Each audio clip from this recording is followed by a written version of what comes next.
হাই everyone, আজি মই Google ক্লাছৰুমৰ জৰিয়তে কেনেকৈ ছাত্ৰ ছাত্ৰীসকলে তেওঁলোকৰ বিভিন্ন ধৰণৰ এক্টিভিটিছসমূহ ছাবমিট কৰিব লাগে সেই সম্পৰ্কে চমুকৈ আলোচনা কৰিম বুলি আগবাঢ়িছোঁ। যে বৰ্তমান সময়ত অৰ্থাৎ লকডাউনৰ সময়ত ছাত্ৰ ছাত্ৰীসকলে যিহেতু টিচাৰসকলৰ লগত অনলাইন যোগে বিভিন্ন ধৰণৰ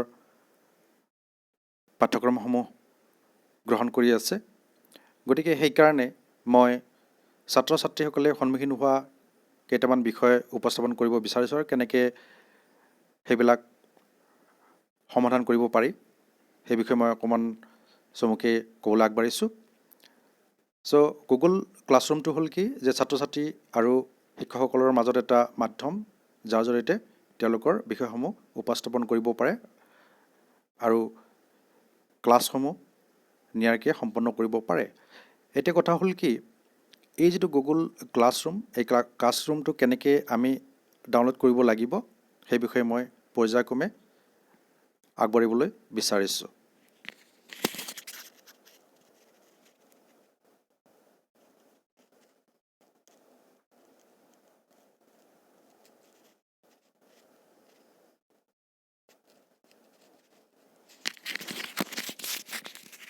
এতিয়া আমি গুগল ক্লাছৰুমটো মোবাইলত ডাউনলোড কৰিবলৈ হ'লে প্ৰথমে আমি প্লে' ষ্ট'ৰত যাব লাগিব। প্লে' ষ্ট'ৰত গৈ আমি তাত টাইপ কৰিব লাগিব,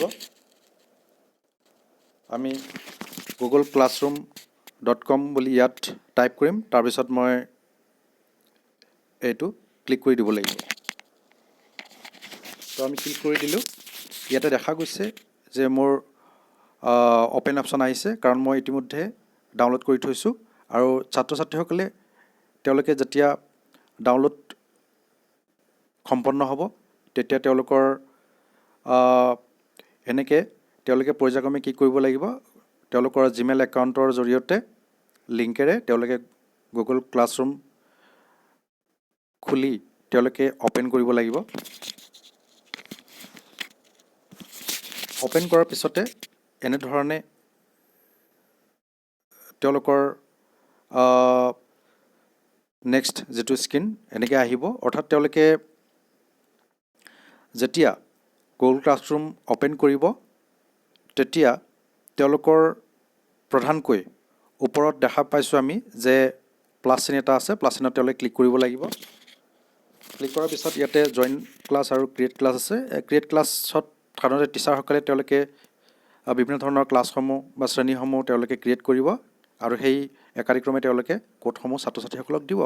এতিয়া জইন ক্লাছত ছাত্ৰ ছাত্ৰীসকলৰ কথা যিহেতু মই আলোচনা কৰিছোঁ তেওঁলোকৰ সমস্যাৰ বিষয়ে, গতিকে তেওঁলোকে জইন কেনেকৈ কৰিব, জইন ক্লাছত যাব। জইন ক্লাছত যোৱাৰ পিছতে নেক্সট অপশ্যন আহিব, ask your teacher for the class code and then enter it here. Class code তেওঁলোকে বিভিন্ন ধৰণে পাব পাৰে। বিশেষকৈ তেওঁলোকে ছাত্ৰ ছাত্ৰীসকলে টিচাৰক সুধিব তেওঁলোকৰ নিৰ্দিষ্ট ক্লাছটোৰ কোডৰ বিষয়ে, আৰু এই ক্লাছ কোডটো পোৱাৰ পিছত তেওঁলোকে ইয়াত এণ্ট্ৰি কৰিব। এণ্ট্ৰি কৰি তেওঁলোকে জইন কৰিব। জইন অপশ্যন আছে, জইন অপশ্যনত গৈ তেওঁলোকে ক্লিক কৰিব লাগিব। আৰু জইন অপশ্যনত যেতিয়া ক্লিক কৰিব তেতিয়া তেওঁলোকে যিটো তেওঁলোকৰ ক্লাছ সেই ক্লাছটো তেওঁলোকে জইন হৈ যাব। এতিয়া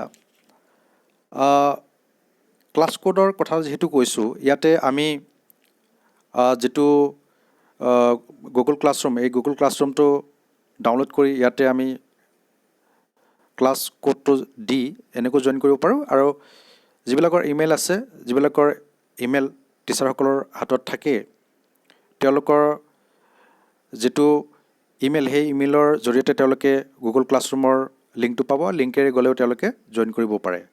অৰ্থাৎ মই এতিয়া এপটো ডাউনলোড কৰি কেনেকৈ জইন কৰিব লাগে সেই বিষয়ে মই আলোচনা কৰি গৈ আছোঁ। এতিয়া আমি এইখিনিকে পালোঁ যে ক্লাছত তেনেকৈ ছাত্ৰ ছাত্ৰীসকলে কোড দি জইন কৰিব। তো এতিয়া মই জইন হোৱাৰ পিছত তেওঁলোকৰ নিৰ্দিষ্ট যিটো ক্লাছ সেই ক্লাছটোত তেওঁলোকে কেনেকৈ তেওঁলোকৰ এক্টিভিটিছসমূহ চাব পাৰিব বা কেনেকৈ ছাবমিট কৰিব টিচাৰক সেই বিষয়ে আলোচনা কৰিবলৈ লৈছোঁ। উদাহৰণস্বৰূপে মই এটা ক্লাছ লৈছোঁ, অৰ্থাৎ এইটো মোৰ ক্লাছ আৰু এই ক্লাছত মোক কিছুমান এক্টিভিটিজ কৰিবলৈ দিয়া হৈছে চ' ইয়াত তিনিটা অপশ্যন আছে তলত তোমালোকে চোৱা এটা আছে ষ্ট্ৰীম ক্লাছৰুম আৰু পিপল ষ্ট্ৰীম ক্লাছৰুম আৰু পিপল তিনিটা অপশ্যন আছে তলত তাৰ ভিতৰত ষ্ট্ৰীমৰ জৰিয়তে ষ্ট্ৰীম ক্লিক কৰিলে বিশেষকৈ ষ্ট্ৰীমটো হ'ল কি যে ছাত্ৰ ছাত্ৰী আৰু টিচাৰসকলৰ মাজত কনভাৰচেশ্যন তেওঁলোকে বিভিন্ন ধৰণৰ ন'টিফিকেশ্যন পাব পাৰে তেওঁলোকৰ বিভিন্ন ধৰণৰ কমেণ্ট কৰিব পাৰে বা বিভিন্ন ধৰণৰ ক্লাছ সম্পৰ্কে বা তেওঁলোকৰ হোম এছাইনমেণ্ট সম্পৰ্কে বিভিন্ন ন'টিফিকেশ্যন এই ষ্ট্ৰীমত তেওঁলোকে পাব এতিয়া হওক ক্লাছৰুম সম্পৰ্কে ক্লাছৰুমত কি হ'ব যে ক্লাছৰুমত তেওঁলোকে অৰ্থাৎ ছাত্ৰ ছাত্ৰীসকলে শিক্ষকে দিয়া বিভিন্ন ধৰণৰ এক্টিভিটিছসমূহ ক্লাছৰুম ৱৰ্কত ক্লিক কৰিলে তেওঁলোকে তাত পাই যাব মই ইয়াতে উদাহৰণস্বৰূপে দেখুৱাব বিচাৰিছোঁ ক্লাছ ৱৰ্ক মোৰ ক্লাছ ৱৰ্ক কি আছে মই সেইটো যদি চাওঁ তেতিয়া দেখিবলৈ পাম ইয়াতে হোম এছাইনমেণ্ট দিয়া হৈছে হোম এছাইনমেণ্ট আছে ক্লাছ ৱৰ্কত মোৰ হোম এছাইনমেণ্ট আছে এই হোম এছাইনমেণ্টটো এতিয়া মই যদি কৰিবলৈ যাওঁ তেতিয়া কি কৰিব লাগিব ইয়াত বিভিন্ন ধৰণে আমি PDF ফাইল বনাই বা যদি কুৱেশ্যন এনচাৰ হয় বা PDFৰ ফাইল থাকে বা ইমেজ পঠাব লাগে তেতিয়াহ'লে কি কৰিব পাৰোঁ শ্বৰ্ট কুৱেশ্যন বা তেনেকুৱা ধৰণৰ বিষয়সমূহ যদি আমি আগতে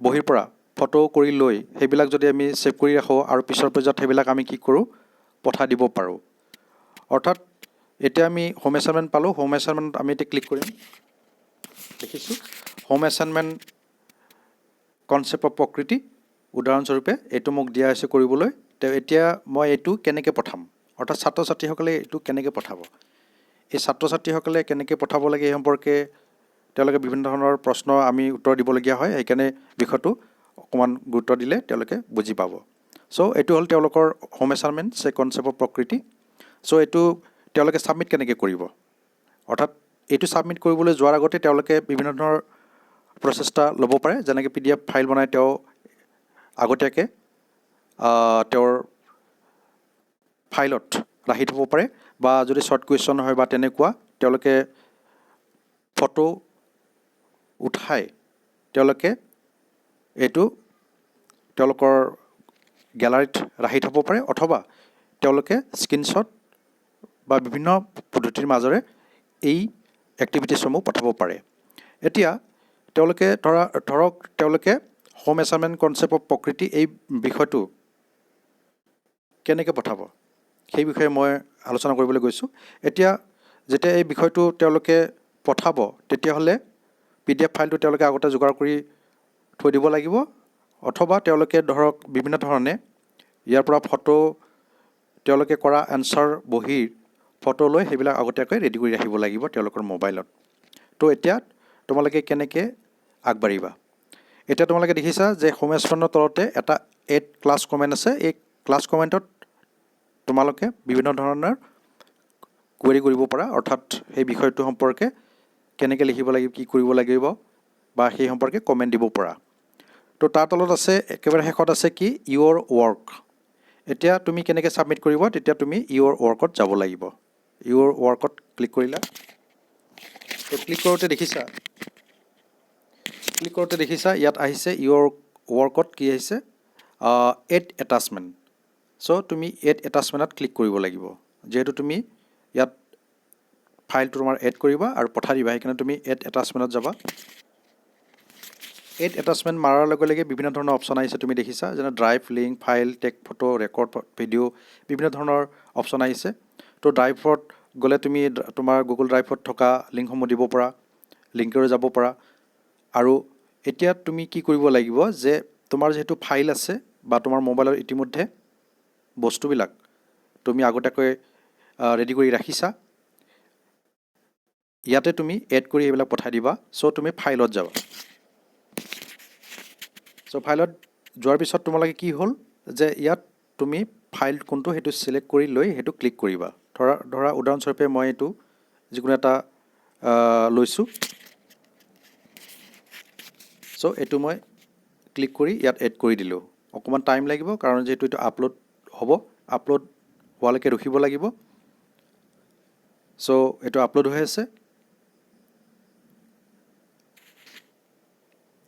হৈ আছে, অকণমান সময় ল'ব। আপলোড হৈ গ'ল। এতিয়া অৰ্থাৎ যিটো হোম এছাইনমেণ্ট লিখিবলৈ দিয়া হৈছিল, সেই হোম এছাইনমেণ্টৰ যিটো PDF ফাইল বা যদি তুমি বিভিন্ন ধৰণে ফাইল কৰিও ৰাখিব পৰা, অৰ্থাৎ তুমি আগতীয়াকৈ মোবাইলৰ জৰিয়তে সেইটো ফটো কৰি ৰাখিব পৰা, তেতিয়াহ'লে তুমি সেই বস্তুটো ইয়াতে আপলোড কৰিব পাৰা। আপলোড কৰিলা, আপলোড কৰি এতিয়া তুমি কেনেকৈ কি কৰিব লাগিব, এতিয়া হেণ্ড ইন অপশ্যন এটা আছে, এই হেণ্ড ইন অপশ্যনটো তুমি ক্লিক কৰিবা। ইয়াত আছে one attachment will be submitted for home assignment concept of প্ৰকৃতি, অৰ্থাৎ সেই যিটো হোম এছাইনমেণ্টৰ টপিক, সেই টপিকটো তুমি এটা এটাচমেণ্ট ছাবমিট কৰিবলৈ কৰিবা। তো এইটো তুমি হেণ্ড ইন অপশ্যনটো ক্লিক কৰিব লাগিব। ক্লিক কৰিলা। এতিয়া ক্লিক কৰাৰ লগে লগে তোমালোকৰ কি আহিব, এতিয়া আনছাবমিট অহা মানে কি হ'ল, এইটো বস্তু তুমি পঠিয়াই দিলা, অৰ্থাৎ তোমাৰ নিৰ্দিষ্ট টিচাৰলৈকে, শিক্ষকগৰাকীলৈকে তোমাৰ প্ৰশ্নই হওক বা তোমাৰ উত্তৰেই হওক বা তোমাৰ হোম এছাইনমেণ্টেই হওক, যিয়ে নহওক, এই বস্তুখিনি তুমি ফাইলৰ যোগেদি পঠাই দিলা। পঠাই দিয়াৰ পিছতে কি হ'ল যে আনছাবমিট আহিল। আনছাবমিট মানে তোমাৰ ইয়াৰ পিছত কৰিবলগীয়া নাই, অৰ্থাৎ এইটো ছাবমিট হৈ গ'ল। এইটো হ'ল এটা প্ৰচেষ্টা। তো ইয়াতে কথা এটা আছে কি, ধৰা সেই তুমি যিটো হোম এছাইনমেণ্ট ছাবমিট কৰিছা, তাত ধৰা কিবা এড কৰিব লগা থাকিল, কিবা ভুল থাকিল, তেতিয়া কি কৰিবা? অৰ্থাৎ ফাইল যদি এটাতকৈ বেছি হয়, তেতিয়া কি কৰিবা? তেতিয়া তুমি কি কৰিবা, তুমি সেইটো লগে লগে কৰিবা, অৰ্থাৎ তুমি আকৌ আনছাবমিট অপশ্যনত গৈ ক্লিক কৰিবা। ক্লিক কৰিলা, ইয়াত দেখিছা unsubmit to add or change attachment, don't forget to resubmit once you have finished.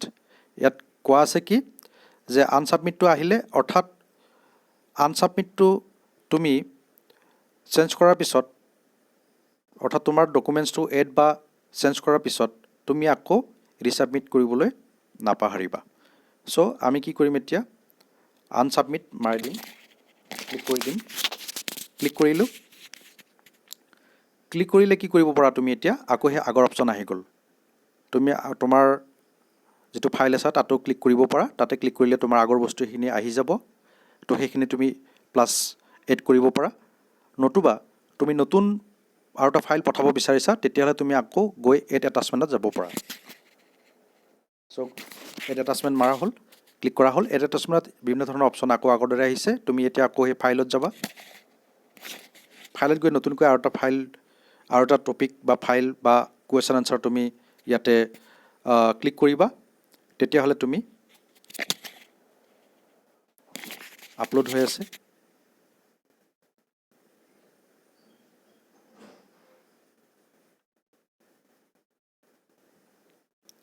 অকণমান সময় লাগে, আপলোড হৈ আছে।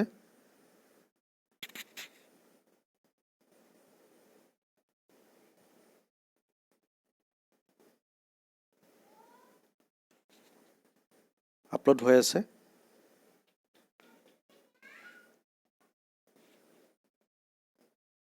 হৈ গ'ল।